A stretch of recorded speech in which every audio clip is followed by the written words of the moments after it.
Yeah. God is real and he using me for a bigger purpose. So fuck the world that would have you think that a nigga worthless. Sometimes I think that these verses can help a person way more than the ones they reading in churches on days of worship.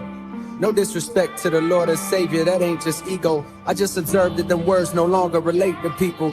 Cause modern times be flooded with dollar signs and social media stunting. My niggas just wanna shine. They frame of mind so far removed from the days and times of Nazareth. Life these days is a labyrinth, and the maze so elaborate we barely get through half of it before it's too late. My niggas is felons from selling weight in more than 2 states. 2 in his waist before he could even shoot straight. Quick to draw on you like Aaron McGrew, the nigga who fake. Joel, you there? About a boy from not too far where you stay.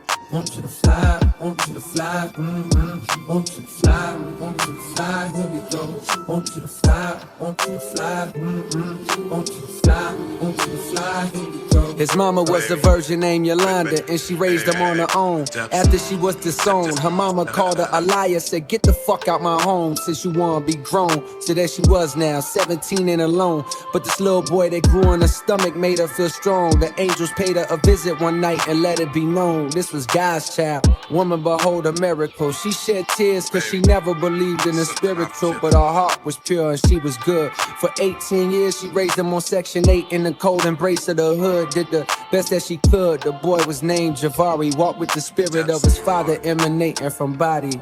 Want you to fly, want you to fly, want you to fly, want you to fly, here we go. Want you to fly, want you to fly, want you to fly, want you to fly, here we go. Back in the hood, look at Lil Vari preach. His words were full of spirit, his truth that would always reach. He laid his hands on Toya when niggas called her a freak and told her that God loved her no matter who she let be. But being promiscuous is a sign that there's something deep that troubles her soul. The day she lets it go, she'll find peace. She broke down admitting her stepfather had touched her for years. She kept the secret for fear of her mother's grief. Now the bitterness she feels for that nigga is at a peak.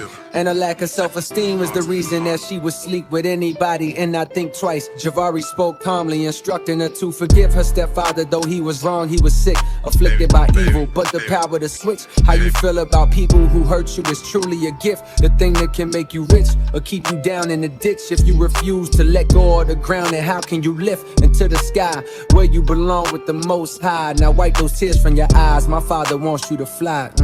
Want you to fly, want you to fly, want you to fly, want you to fly, here we go. Want you to fly, want you to fly, want you to fly, want you to fly, here we go. Baby, depths.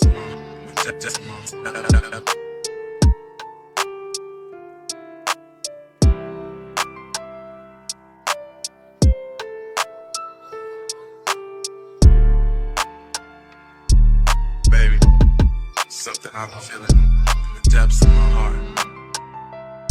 Back in the hood, Javari built up a following. Niggas put down they pistols eventually and stopped swallowing Molly pills. Instead, now they bodies filled with spirit. 12 little homies soaking up every word that they hearing. The neighborhood done changed in attitude and appearance. Police dumbfounded by lack of crime and they swear it's a fluke.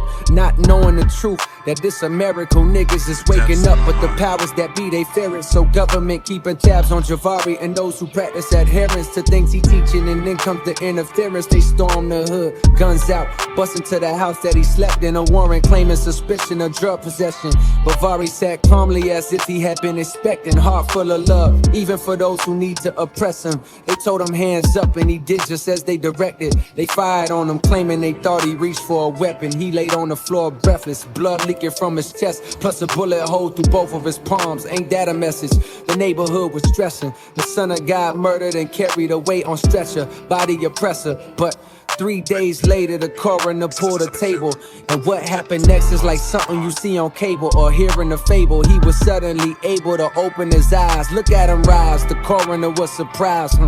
Without a word, Javari walked out, went straight to the hood. The people couldn't believe it, they froze right where they stood as he walked by, shining like a million diamond chains, God flowing from every inch of his frame. He said, hear me out, my niggas, let me be your proof. My father is real, and through love, homie, peace can be found in the veil. I died for you so that one day you would be able to see you a child of God just like me.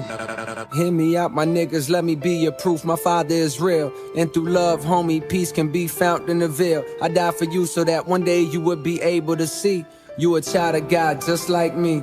And I want you to fly, want you to fly, want you to fly, want you to fly, here we go. Want you to fly, want you to fly, want you to fly, want you to fly, here we go. Go. Oh, can I hear that?